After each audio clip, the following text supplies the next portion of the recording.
Por favor, ¿me confirman que pueden ver mi pantalla? Buen día, sí, doctora.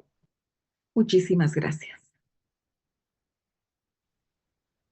Recording in progress. Muy bien. Entonces, como les estaba mencionando, vamos a comenzar esta prácticamente ya última parte de en lo que corresponde a las proteínas plasmáticas. Y vamos a comenzar con este último grupo, que es el de las globulinas gamma. Cuando hablamos de las globulinas gamma, nos estamos refiriendo a proteínas que tienen una estructura muy sencilla, muy simple, pero que no por eso van a ser proteínas que no van a cumplir una función importante dentro de nuestro organismo. Estas proteínas se van a encargar de proporcionarnos lo que se conoce con el nombre de inmunidad humoral.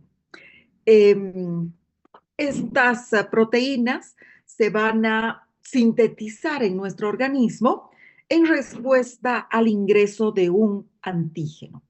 Entonces, ¿qué es lo que sucede cuando ingresa un antígeno, un patógeno o incluso una sustancia que sea extraña a nuestro organismo?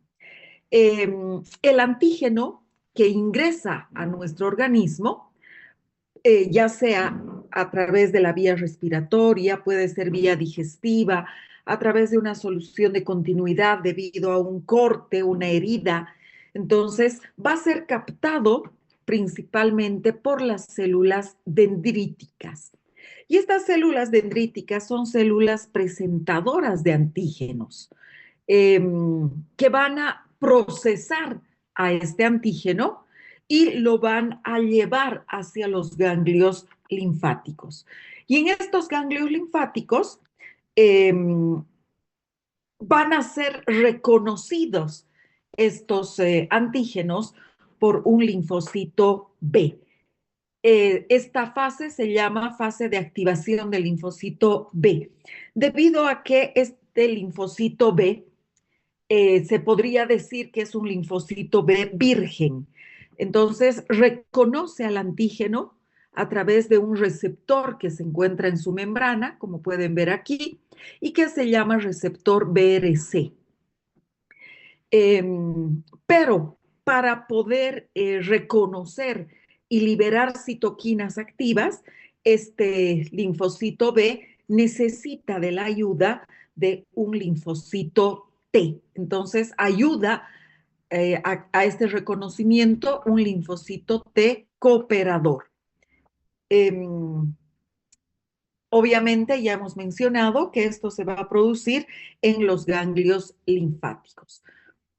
Una vez que ya ha sido reconocido el antígeno por el linfocito B, se va a producir la tercera fase, que es la fase de proliferación hacia el linfoblasto.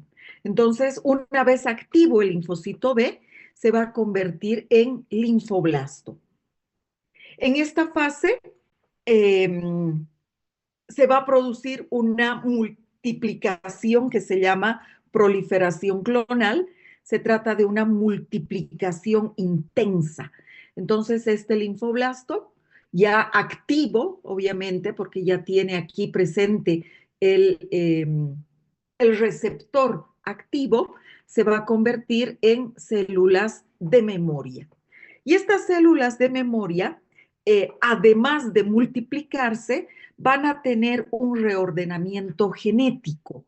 Entonces, este reordenamiento genético tiene la finalidad de mejorar la afinidad que tiene por el antígeno. Entonces, de esta manera, los anticuerpos que se vayan a sintetizar van a tener una mejor afinidad por el antígeno. Eh,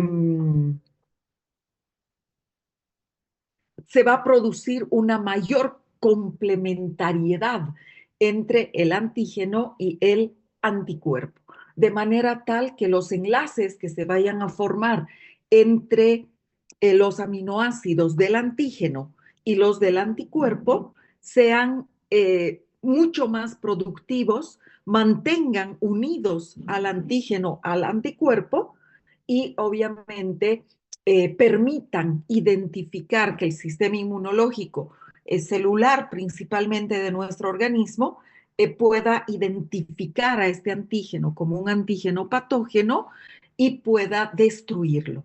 Entonces, por este motivo es que hay que producir o tiene que producir el linfoblasto este reordenamiento genético. Posteriormente, se va a producir la diferenciación. Hemos formado células de memoria, células B de memoria. Pero ahora tienen que, este linfoblasto tiene que diferenciarse. Por un lado, en estas células B de memoria, que van a ser las que van a responder cuando ingrese un nuevo antígeno. Entonces, su función de estas células de memoria es guardar la memoria del antígeno. No van a producir anticuerpos de manera activa, pero sí van a estar listas para responder si es que el antígeno reaparece nuevamente. ¿Dónde van a estar presentes estas células de memoria? Pueden estar presentes en circulación sanguínea, pueden estar presentes en los mismos ganglios linfáticos, que ha sido donde se han sintetizado, o también a nivel de la médula ósea. La otra diferenciación es a células plasmáticas.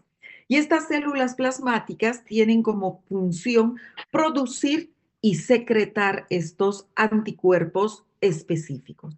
De inicio van a secretar inmunoglobulinas M, luego van a secretar inmunoglobulinas G, inmunoglobulinas A, inmunoglobulinas E y D. Entonces, de esa manera, vamos a tener ya en circulación sanguínea la presencia de los anticuerpos específicos para el antígeno que ha estimulado su síntesis. El tiempo de acción es relativamente rápido porque se van a producir ya los anticuerpos aproximadamente 7 días después del proceso infeccioso. ¿Qué es lo que sucede antes? Antes actúa el sistema inmunológico celular.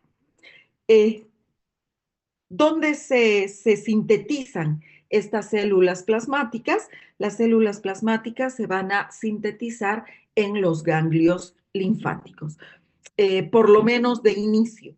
Posteriormente van a también ser sintetizados, como tenemos células de memoria en la médula ósea, entonces en la médula ósea también se van a liberar estas células plasmáticas que van a permitir la liberación de los antígenos. Y por último, ¿qué sucede si existe después de algún tiempo, en algunos casos años, una reexposición al mismo antígeno, a este antígeno que estimuló al linfocito B virgen para que forme estos anticuerpos? Entonces, estas células B de memoria van a detectar rápidamente al antígeno. No nos olvidemos que estas células B de memoria están en la sangre, en la médula ósea, en los ganglios linfáticos. Entonces van a detectar rápidamente al antígeno, lo que significa que se van a activar mucho más rápido que en la primera exposición y van a producir nuevamente estas células plasmáticas. Y estas células plasmáticas son las que finalmente van a liberar a los anticuerpos con especificidad alta para este antígeno. Y se van a liberar, pero en este caso, como es una reinfección, principalmente anticuerpos del tipo IgG. Entonces, dando respuesta de esta manera, dando una respuesta mucho más rápida, mucho más fuerte y además una respuesta específica. No sé si está comprendido esta parte que corresponde a la liberación de los anticuerpos.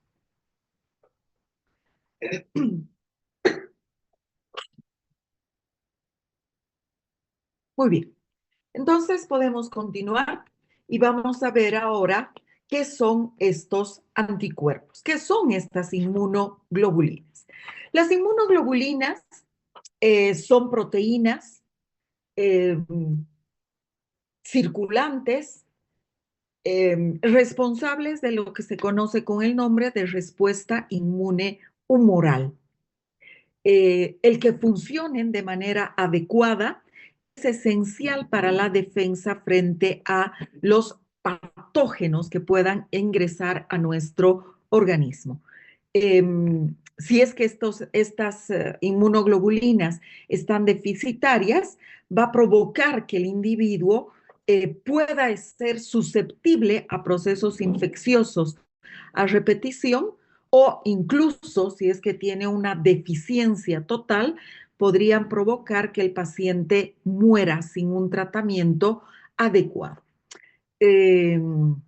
Estas inmunoglobulinas tienen una estructura de glicoproteínas, ya hemos visto, se sintetizan en los linfocitos B.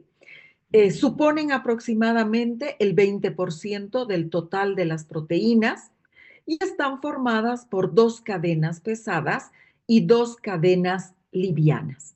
Funcionalmente, estas inmunoglobulinas van a presentar 3 regiones totalmente diferentes. Una función que es la encargada de la unión. Denme un segundito. Entonces les decía que una fracción es la que va a ser encargada del reconocimiento del antígeno. Es decir, que se va a unir esta fracción de manera específica a regiones del antígeno. Estas regiones las vamos a ver un poquitito más adelante, reciben el nombre de epítopos.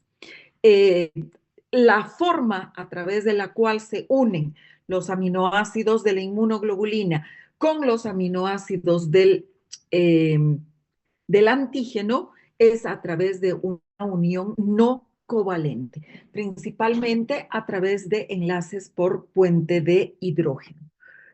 Como consecuencia de esta unión, se va a provocar el marcado del antígeno. ¿Para qué? Para su destrucción. Luego tenemos a esta fracción, se la conoce con el nombre de fracción F. Mejor vamos a escribirla. Se la conoce como fracción FAB. Es una fracción, es lo que se conoce como la fracción variable de las inmunoglobulinas. Como cada inmunoglobulina es estimulada en su síntesis por un antígeno diferente, entonces esta región es la que varía de una inmunoglobulina a otra. Luego tenemos la fracción efectora específica. Esta es una región constante, se la reconoce porque en la literatura tiene el nombre de región FC. Entonces es la fracción efectora. Esta fracción tiene la capacidad de fijar al complemento, tiene lugares específicos para que se pueda fijar el complemento, para que se puedan fijar los macrófagos y obviamente son las partes efectoras del proceso inmunológico. Esta fracción FC también es la que permite el paso de los anticuerpos a través de la placenta. Este paso de los anticuerpos se va a desarrollar a través de un proceso que recibe el nombre de translocación. Entonces, el proceso se llama translocación. De esta forma, el anticuerpo materno va a ser capaz de atravesar la placenta y pasar a la circulación sanguínea del bebé. Y la última región es la región en bisagra, que le va a permitir a este anticuerpo una flexibilidad, debido a que, como vamos a ver enseguida, los epítopos, las regiones en las cuales se va a unir el anticuerpo, no se encuentran en todos cercanas. Entonces van a permitir que los brazos adopten diferentes orientaciones y que puedan unirse más fácilmente a las regiones en el antígeno. 5 tipos de inmunoglobulinas, llamadas también anticuerpos o gamma globulinas, y son lo que se conoce como GAMDE, G-A-M-D-I-E. Entonces tenemos 5 tipos de inmunoglobulinas. Aquí tenemos la estructura ya en una imagen de la gamma globulina, del anticuerpo de la inmunoglobulina. Como pueden observar en la imagen, tenemos aquí en rojo, todas estas son las cadenas pesadas. Tenemos en azul las cadenas ligeras y obviamente el anticuerpo va a adoptar esta estructura de una Y. Esta sería, vamos a hacer un poquitito más gruesa la. Ok. Aquí tenemos, esta sería la región variable a ambos lados. Esta es la región FAB y el resto correspondería a la región constante. Entonces, tenemos aquí también la región en bisagra. Entonces, estas serían las 3 regiones que presentan las inmunoglobulinas. ¿Qué más tenemos que recordar?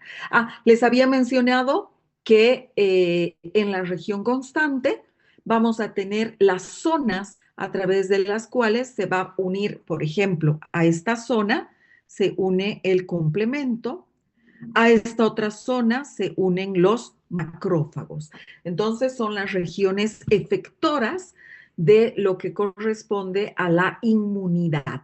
Estas van a ser, mientras que estas regiones que son variables son las que se van a unir a los epítopos del antígeno. Entonces, estas son las regiones variables, mientras que en las regiones constantes se unen o los macrófagos. ¿Cómo son estos epítopos? Estos epítopos también reciben el nombre de determinantes antigénicos. Entonces aquí nosotros vamos a acercar, tener antígeno. Este es un antígeno. Entonces, este antígeno presenta ciertas regiones que reciben el nombre de epítopos o, como les había mencionado, determinantes antigénicos. ¿Qué son estos epítopos? Son regiones que permiten al sistema inmunológico reconocer a un antígeno como una molécula extraña. Entonces, de esta manera vamos a reconocer a este antígeno, ¿sí?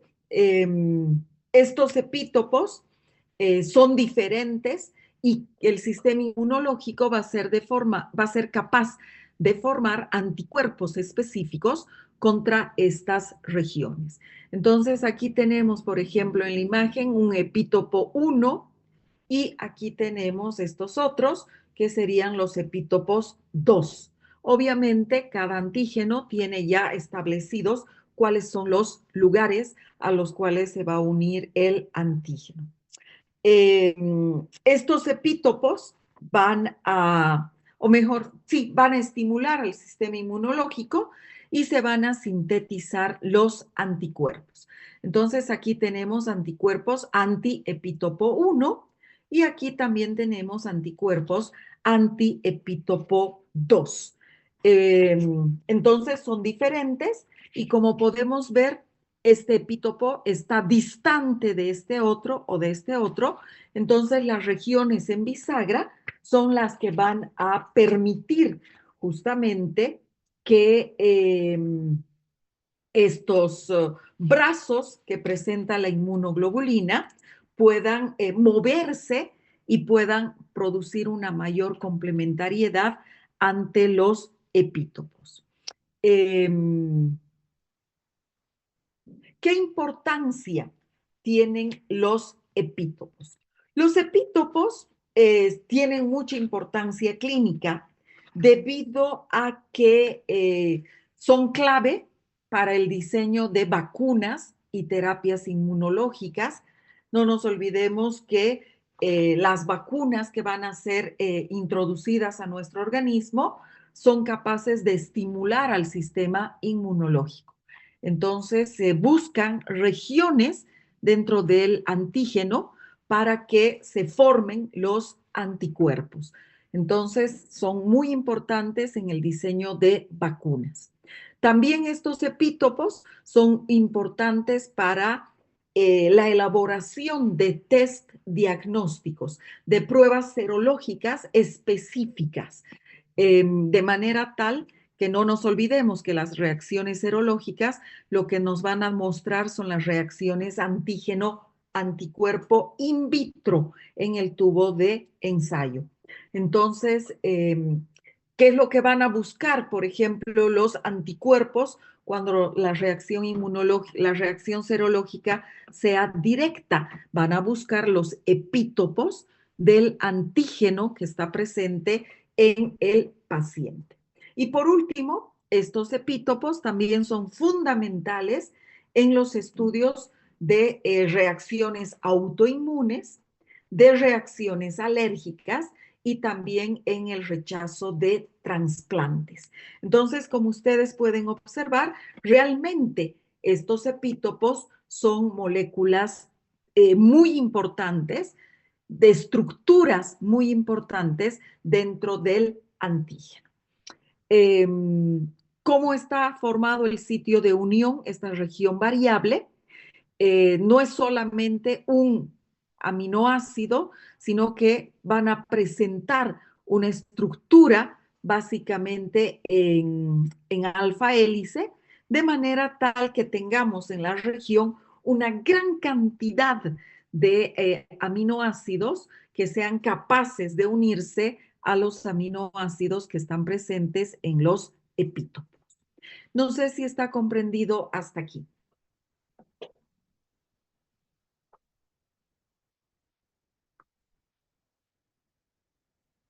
Ok, muy bien. Entonces vamos a continuar y vamos a ver ahora lo referente al mecanismo de acción.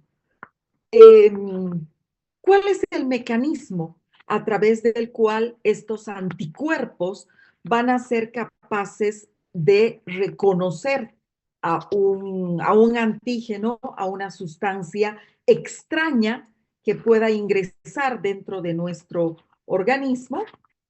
¿Cómo va a ser posible que este anticuerpo se una al antígeno y se produzca la activación de las otras defensas del sistema inmunológico? Entonces, lo primero que debemos recordar es que cada anticuerpo, cada inmunoglobulina, tiene una región variable y que va a encajar como si fuera una llave exactamente en la cerradura. ¿Y cuál va a ser la cerradura? El epítopo del antígeno. Entonces, esta unión es total y completamente específica. Las células plasmáticas, al identificar a una molécula como extraña, como un antígeno, entonces van a liberar los anticuerpos y estos anticuerpos se van a pegar al antígeno, lo van a marcar. Esta unión, vuelvo a repetir, es específica, ¿sí? Entonces, solamente estos anticuerpos que han sido sintetizados por el antígeno van a ser capaces de unirse a este antígeno.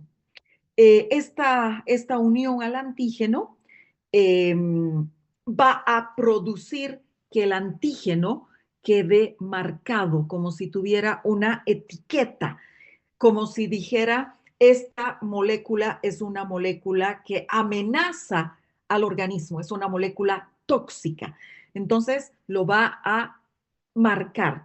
Este marcado va a neutralizar neutralizar al patógeno directamente, ya sea bloqueando la capacidad que tiene el antígeno de liberar toxinas o impidiendo, en el caso de los virus, que estos virus puedan infectar células dentro de nuestro organismo. Una vez que se ha unido el antígeno, perdón, el anticuerpo al antígeno, entonces se va a producir la activación de los otros sistemas de defensa de nuestro organismo. Este anticuerpo, al marcar al antígeno, va a provocar, por ejemplo, no sé, fagocitosis. Entonces, las células, como los macrófagos, van a reconocer a este antígeno marcado con el anticuerpo y lo van a fagocitar.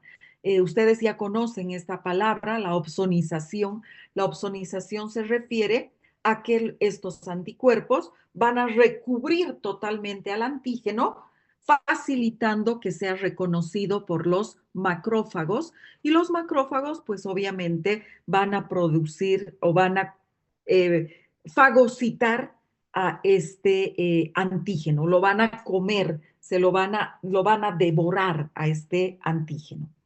El sistema del complemento, se van a producir la activación de una serie de proteínas en cascada que van a ayudar también a destruir, a provocar la lisis del antígeno. Y finalmente, la citotoxicidad dependientes de anticuerpos, algunas células como los asesinos naturales o como las células cebadas. ¿Qué es lo que van a hacer? También van a destruir al antígeno. Entonces, estas células cebadas, por ejemplo, ya presentan en su estructura, ya presentan uniones con los anticuerpos. Es decir, vamos a ver enseguida que cómo están pegados ya a la membrana de estas células cebadas. Entonces, cuando reconocen a un antígeno, sobre todo parásitos que son mucho más grandes que ellas, entonces lo que van a hacer es liberar su contenido a través de un proceso de exocitosis. Me van a producir la liberación, por ejemplo, de histamina, de citoquinas, y estas moléculas, estas sustancias van a envenenar al agente patógeno. Si bien no pueden fagocitarlo, pero sí van a tratar de destruir al agente patógeno fuera de las células. Si nosotros queremos resumir cómo funcionan estos anticuerpos, lo que podemos colocar o decir es, los anticuerpos son soldados especializados, forman parte del sistema inmune y tienen como función, 1, reconocer al enemigo, marcarlo, le ponen una etiqueta de que es peligroso, lo neutralizan, evitando que puedan liberar toxinas, que invadan células, pero además llaman refuerzos, los macrófagos, al sistema del complemento, a las células cebadas, para terminar el trabajo sucio, para eliminar finalmente al antígeno. No sé si está comprendido.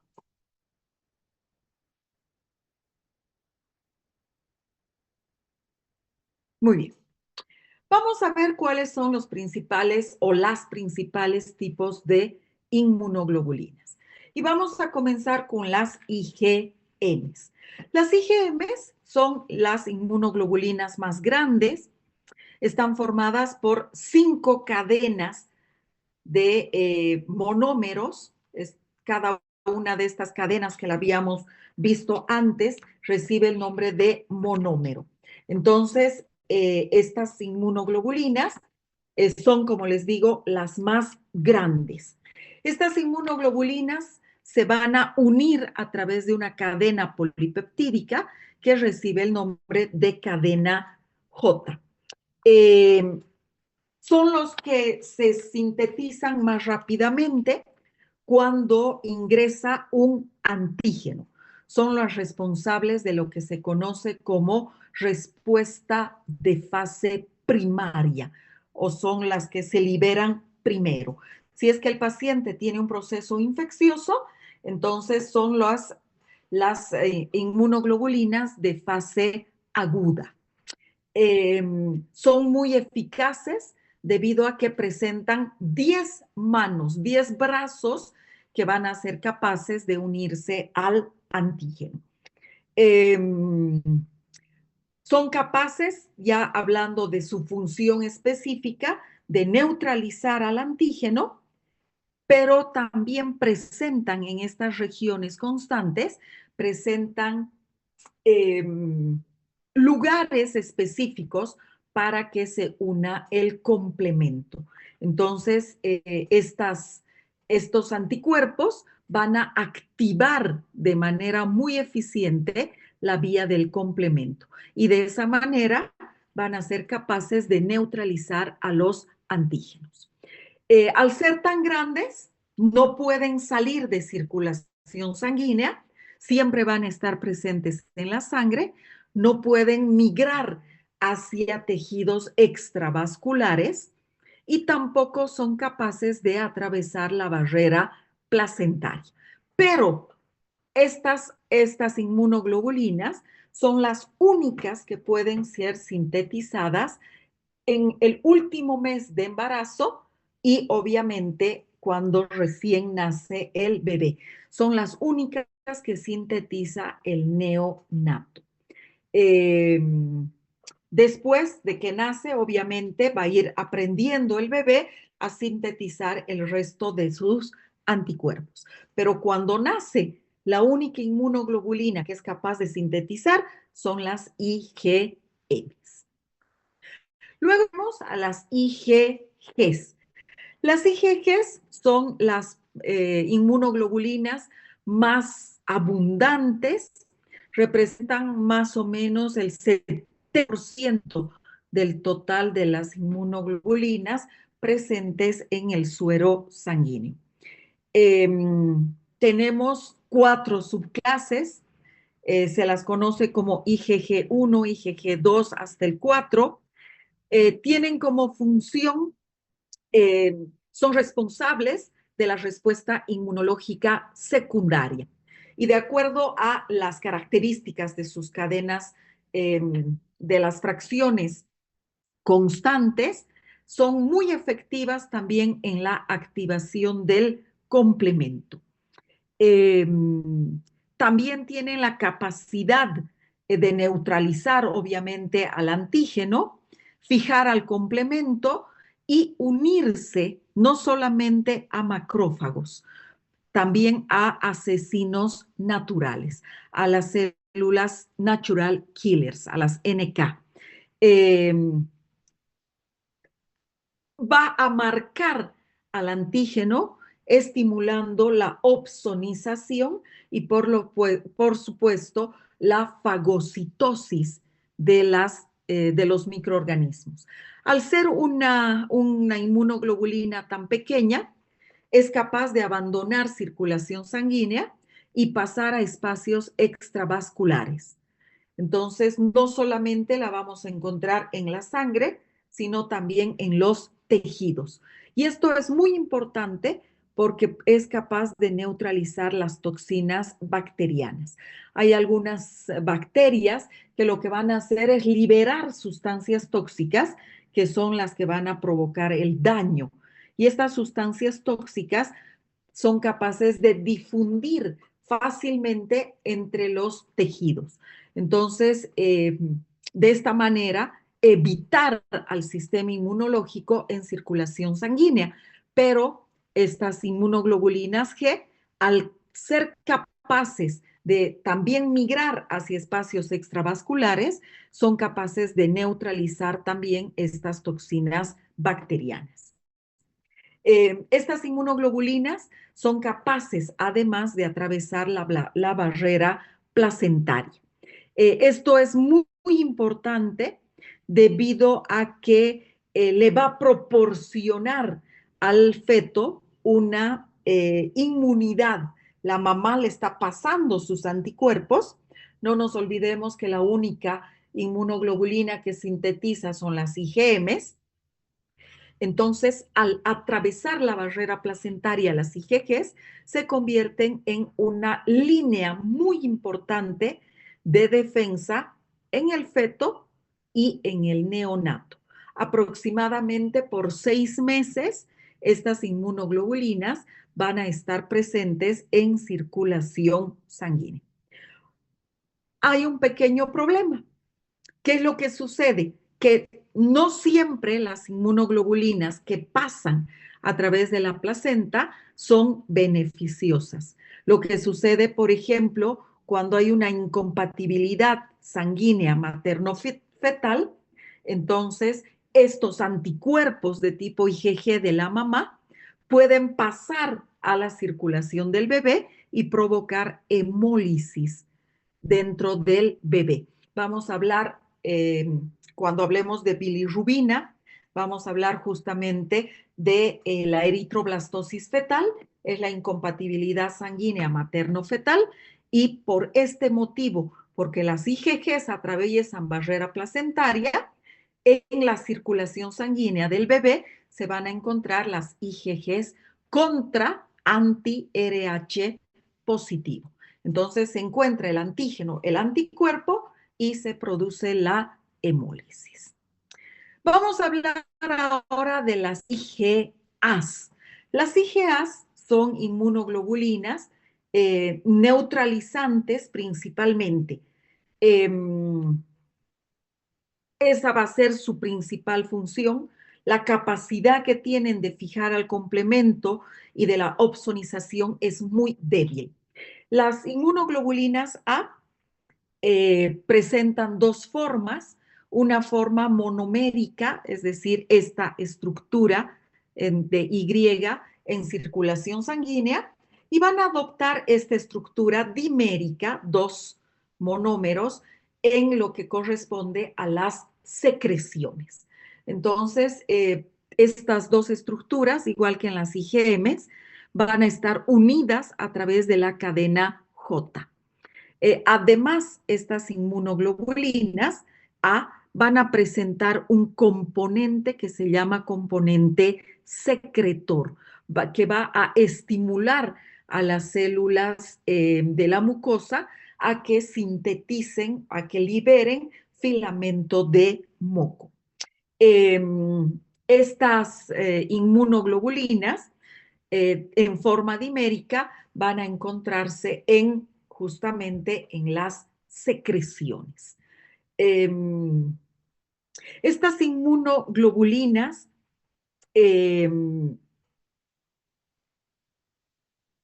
además de encontrarse en las secreciones, también pueden encontrarse en glándulas que se llaman glándulas exócrinas, es decir, que liberan, como por ejemplo, sustancias como la leche.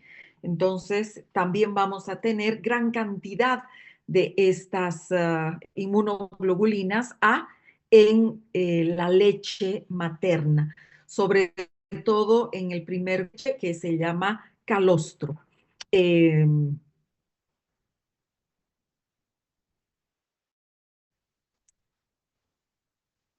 Cuando se sintetizan estas inmunoglobulinas a través de las células plasmáticas, se liberan los dímeros de IgA, entonces presentan las células de la mucosa esta cadena proteica que se conoce como pieza secretora. Entonces la IgA se va a unir específicamente a este receptor en las células de la mucosa y al unirse a este receptor se va a formar una especie de vacuola de manera tal que la inmunoglobulina va a entrar a la célula de la mucosa, pero protegida, rodeada, como si fuera una vacuola, porque no nos olvidemos que cuando las proteínas entran a las células, inmediatamente son atacadas por las enzimas proteolíticas y comienzan a degradarlas ¿Por qué? Porque es la única forma que le estamos dando de comer a la célula. Entonces, estas IgAs que se sintetizan en circulación sanguínea tienen que entrar a las células de la mucosa protegidas para que no sean degradadas. Entonces, estas vacuolas van a atravesar las células de la mucosa desde la membrana basal hacia la luz y de esta forma vamos a tener ya en las mucosas pues estas IgAs con su componente secretor. Entonces aquí podemos ver que no tenía el componente secretor y que este receptor que está en la célula de la mucosa es el que se va a convertir finalmente en su componente secretor, permitiendo que estas células de la mucosa puedan ser capaces de liberar filamento de moco para evitar justamente que los microorganismos fuera de nuestro organismo puedan adherirse a las células de la mucosa. Este filamento de moco va a ser espeso de manera tal que cualquier microorganismo que quiera ingresar se va a encontrar con una barrera que va a disminuir su capacidad de moverse. Entonces, de esta forma, vamos a permitir que el sistema inmunológico celular acuda a este lugar, sean estas mucosas están en todos los orificios naturales, boca, nariz, oídos, ojos, uretra, vagina. Entonces, en todos estos vamos a tener mucosas y por lo tanto IgA secretora. No son capaces estas IgAs de atravesar la barrera placentaria, pero son importantes porque contribuyen también a la inmunidad del neonato. ¿Por qué? Por lo que habíamos mencionado.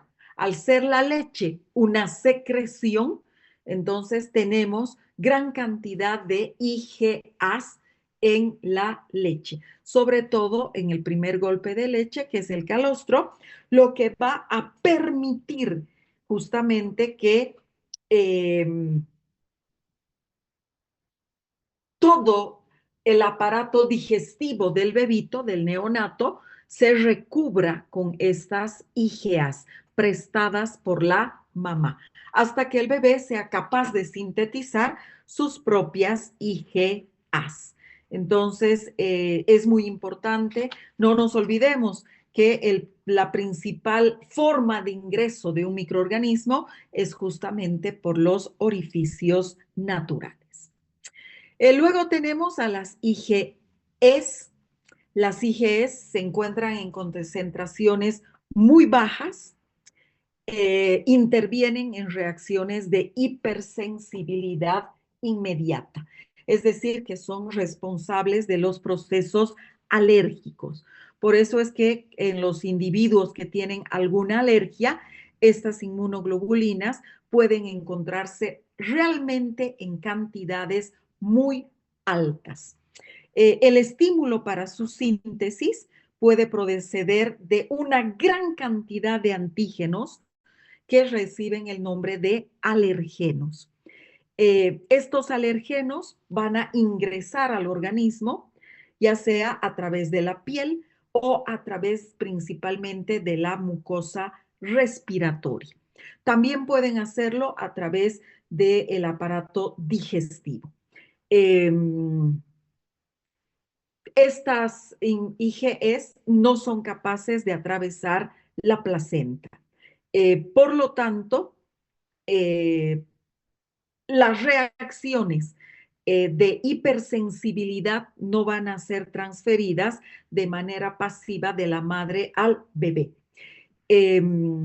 Las IgEs, además de encontrarse libres, van a encontrarse unidas a células. Vamos a irnos, es decir, se van a encontrar de esta manera. Pero no se van a encontrar unidas al linfocito B, sino que los eosinófilos, los basófilos y los mastocitos van a presentar en su estructura a las IgEs, igual que en esta imagen. Entonces, su actividad biológica radica en que estos se encuentran en la superficie de los basófilos, de los eosinófilos y de los mastocitos. Entonces, actúan como receptores de antígenos y esto va a provocar la degranulación de estos tipos de células. Y estas células lo que tienen son gran cantidad de gránulos citoplasmáticos ricos en sustancias vasoactivas que se van a liberar y que van a ser los responsables de tratar de destruir al agente patógeno, pero también son responsables de los procesos inflamatorios y también de las alergias. Principalmente tienen histamina, tienen citocinas, de manera que van a provocar un incremento en el proceso inflamatorio. Las IgEs también son muy importantes en la respuesta inmune contra parásitos. Y finalmente tenemos a las IgDs, constituyen menos del 1% del total de los anticuerpos, se encuentran, por lo tanto, en una concentración muy baja en el suero de los pacientes y hasta la fecha no se conoce qué función tienen estas IgDs. Se sabe que están pegadas a los linfocitos B, pero no se ha demostrado hasta ahora ningún papel específico.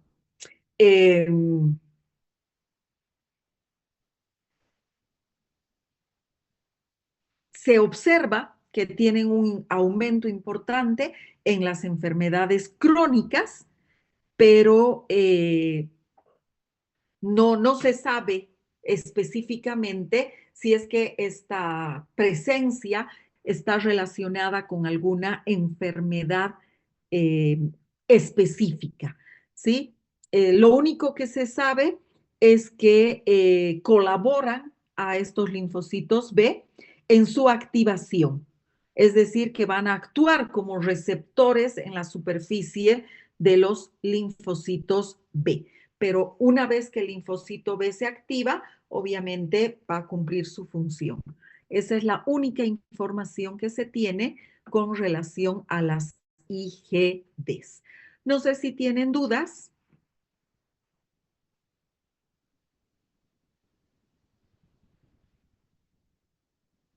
Recording stopped. Muy bien. Entonces, si no hay dudas, con esto habríamos concluido lo que corresponde a las inmunoglobulinas. Por favor, yo les solicitaría que